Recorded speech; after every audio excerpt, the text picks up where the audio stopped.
want to welcome Dr. Gabriela Cardone. And correct me if I don't pronounce it right. Okay? Is that correct? That's correct. All right. And we have James Green, owner and founder of Godchild. That's correct. Thank you, James. Henry Rojas, also with Godchild. Thank you. And we have Adrian Delgado, also with Godchild. Thank you for having me. And you know, we're talking about kids being left in hot cars. And let me start off with James. I mean, what made you to decide to form this organization? What got you motivated? Well, it was in 2010. Me and my wife were just watching the news, and we hear about a child being left in a hot car. And then the next day, we hear about another child being left in a hot car. And then that one dies. And then I told her, man, what can we do somebody needs to do something to help these kids. And she told me, well, why don't you do something? And I was like, well, what can I do? And so we started brainstorming, and that's when we came up with this hang tag. See, I was thinking, we need something that goes inside this vehicle that can remind them throughout the day, and you can hang it on your rearview mirror, or you can hang it on your front door of your home. So when you get out your car, you can go to that front door. Before you hit that key in that front door, it'll remind you to go back, because your baby may be asleep. It'll make you go back to that car and get that baby out that car and save that baby's life. And I've passed these out to a lot of people, and they tell me throughout the day it changes their life. It makes them think about their child throughout the day. Even when their child's not with them, they always take that 1 or 2 seconds to check that back seat. Well, congratulations. And definitely, I think that all of us need to become more aware of the importance of knowing, you know, how I think dangerous, how tragic it can be in leaving a child in there. We're not thinking about your child, whether it's an innocent mistake, you know. And I think what you're doing is bringing awareness so that we can avoid these tragedies from occurring. And I know that Dr. Cardone, you've seen a lot of the tragedies. So you're a doctor at UT Health Medical School. Tell us some of the stories that you've seen. Well, just exactly like he said. You know, it's the classic dad or caregiver that usually does not take care of the child or changes the routine and forgets the child in the backseat. I remember a case where there was a baby and the dad usually didn't take the baby to daycare. That day, for some reason, the wife at the last minute asked him to take the baby. Comes back home at night, where's the baby? And the baby's in the car seat, you know, obviously asleep, nobody noticed.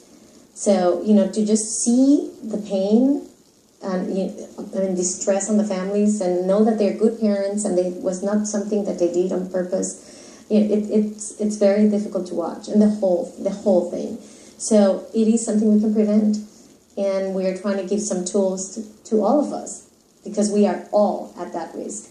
You know, it's busy lives, we all have children, and a lot of things in our heads, and the cell phones, and so many things, and now the texting that is causing so many accidents. And so we're trying to give tools to the families so that we all can prevent something that can be prevented. And to you at home, that's why, you know, this conversation that we're having, and we're including you also to be a part of the conversation so that, you know, you can pass it on. Remember, this is the way it works. You hear it here, you talk about it, talk to your friends, your family. And I know that some of you may sit there and say, well, Victor, I don't have any children. I don't have any grandchildren. I don't have a car. I don't drive. It's not about that. It's about the conversation. Let's have the conversation. All of us can be a catalyst. You know, all of us, you know, can be motivational. All of us can be. Just have that conversation with your immediate family, your neighbors. And once, as James was talking about, then you look at something like as simple as this, to hang this on our car at home, you know. And sometimes maybe it is intentional that someone leaves their children in the car because I'll be right out. And maybe it's not the heat that causes the danger to them, but someone else is going to steal their car. You're still leaving the child in a dangerous situation. A child should never be left alone inside a car, and especially in the heat. But nevertheless, it doesn't matter about the heat. Even if it's a normal temperature, the danger of child is being put in because someone else can take that car. So have the conversation. Talk to your friend. That's how we continue to improve the quality of life and make it safer for our kids. What we took for granted, I was telling them before the show, In my days, when we buy a car, we didn't have to have insurance. You just make the payments on the car. We have car seats. We have seat belts. You know, I mean, if I go further back, some people can tell you stories when they didn't have cars, horse and buggy.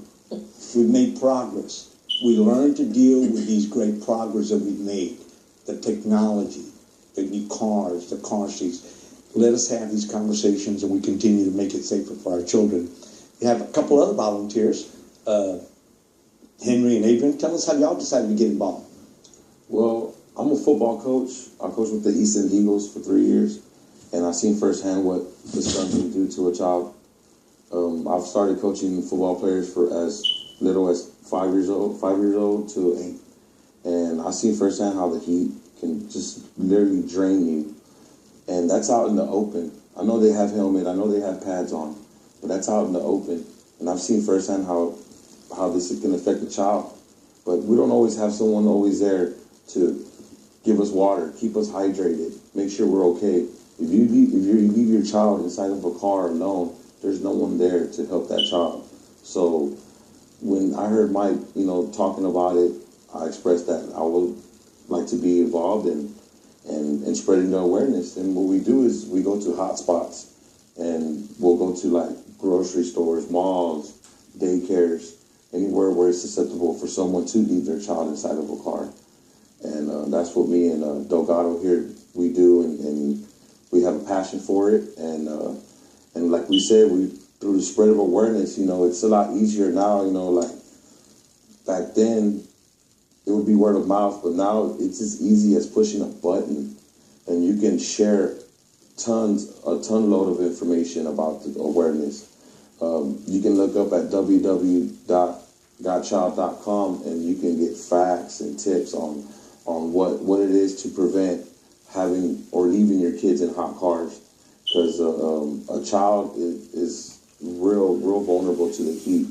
Their bodies heat up 3 to 5 times faster than an adult can and would. And I mean, like you said, just the stories alone, once you read the stories and it gets deeper, like the doctor says, it affects the father, the parents, the family. The emotional pain.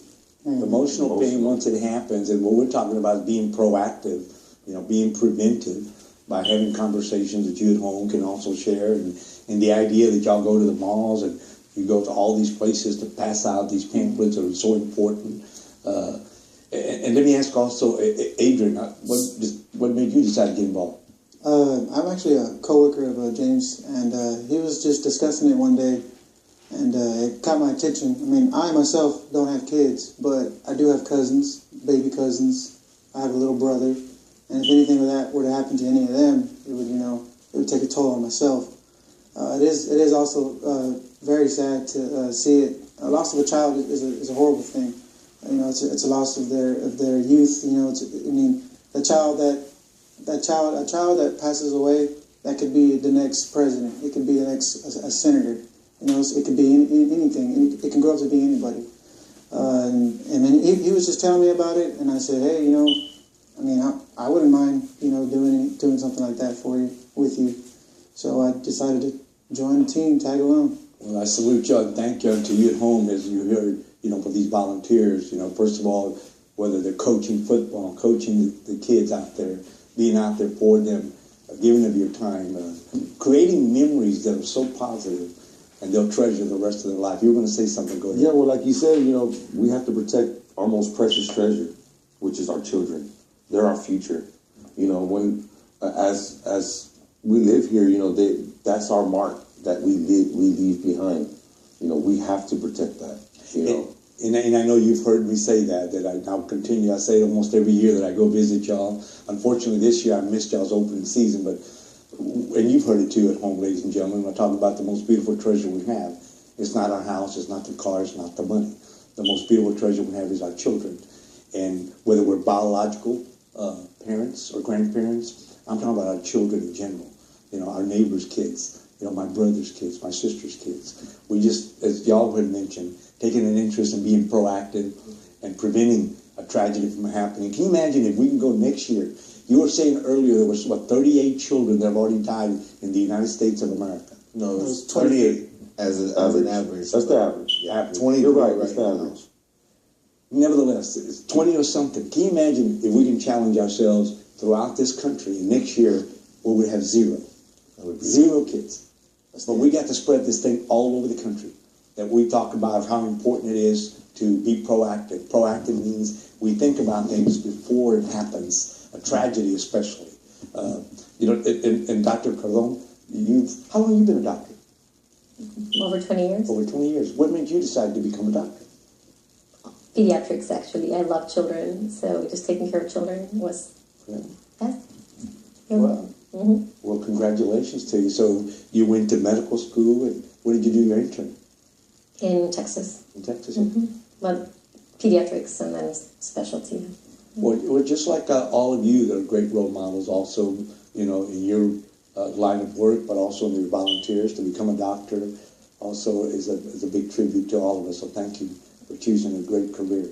And getting back to the kids, so not only is the heat, tell us the medical, even let's say if a child doesn't die, the damage that can be done. So children, like you said, can increase temperature much faster than an adult, and their physiology is totally different than the adults because they have bigger surface area. I mean, there's a lot of things that are, different. And so on the younger, the worst. And so if their temperatures increase very fast, you can have brain damage, you can have, hearing problems. Think about the brain being fried. You're in an oven. And so if you put it really simple, rather than going into the scientific, you are getting a child in an oven.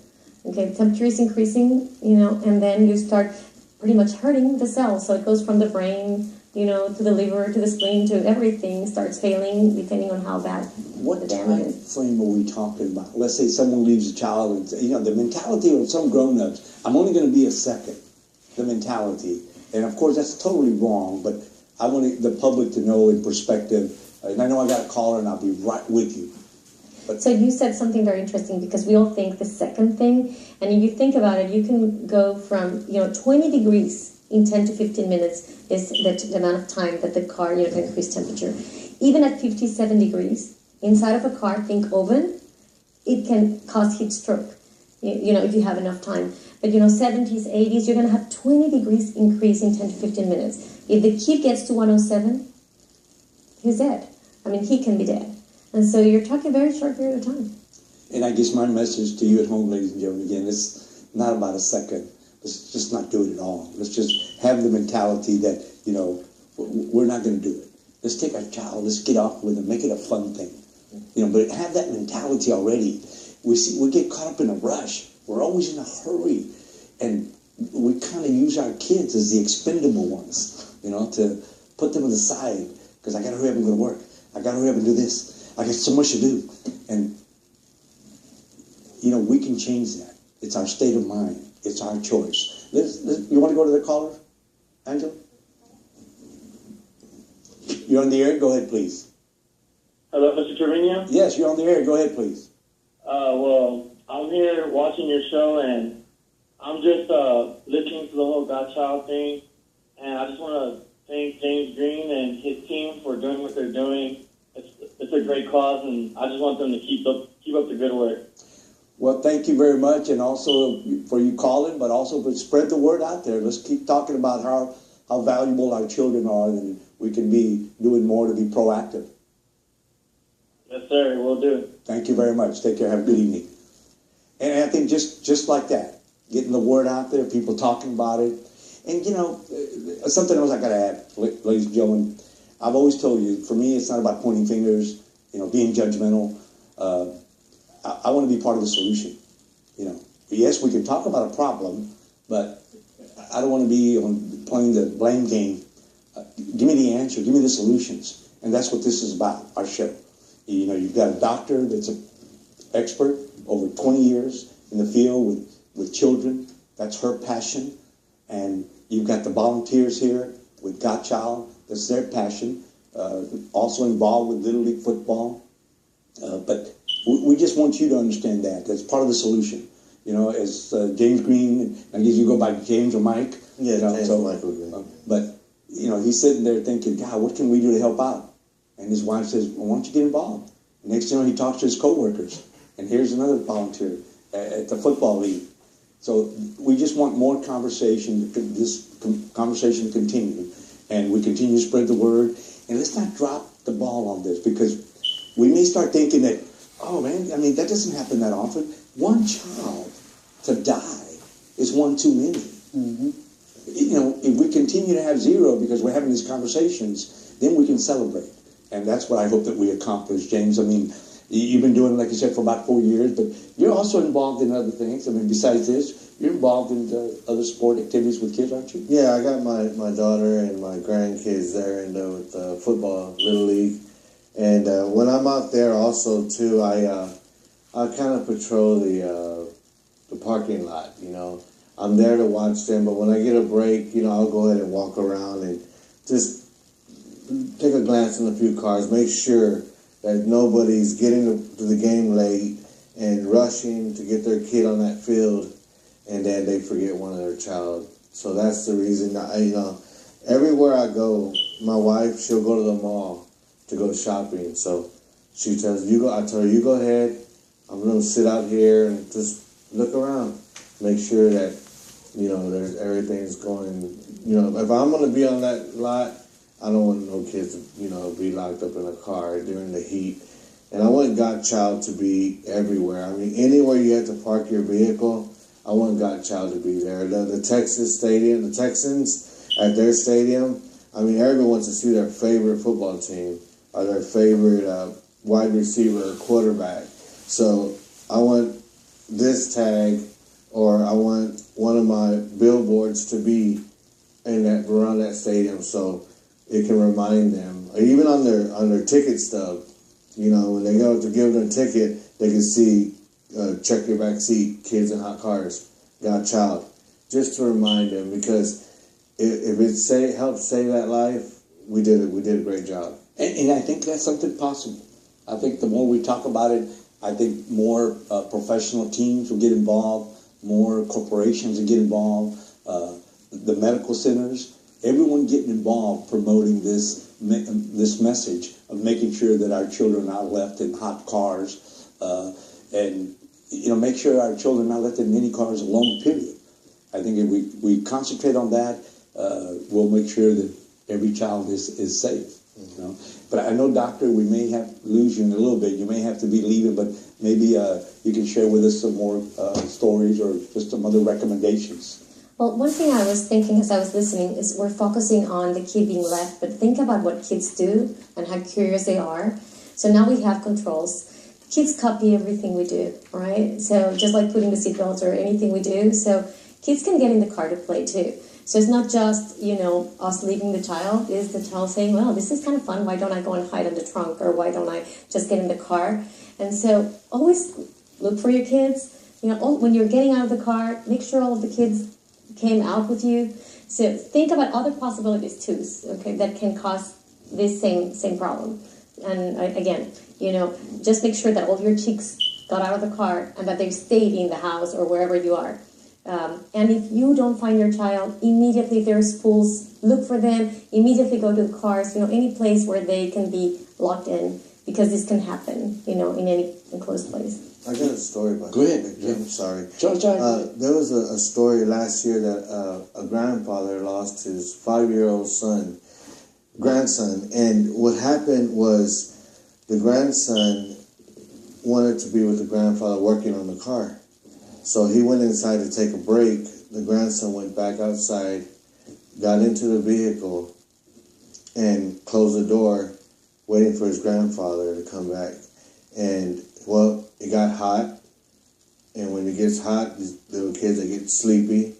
So he laid down. And the grandfather started looking for his grandson. And he couldn't find him. So they called neighbors, they called the police. And they started searching about a 2-mile radius for, I think it was about 2 or 3 hours searching. They couldn't find this kid. And then the detectives get there and they tell him, okay, let's go over some steps. Let's check the house again. Let's check under the house. Have you checked your bags? Have you checked your car? He says, yeah, I checked my, have you checked your trunk? I checked my trunk. He says, open up your trunk, open your door. He says, he's not here. Y'all wasting time. Let's go search the neighborhood. Well, he goes to the back seat of the car, opens the door.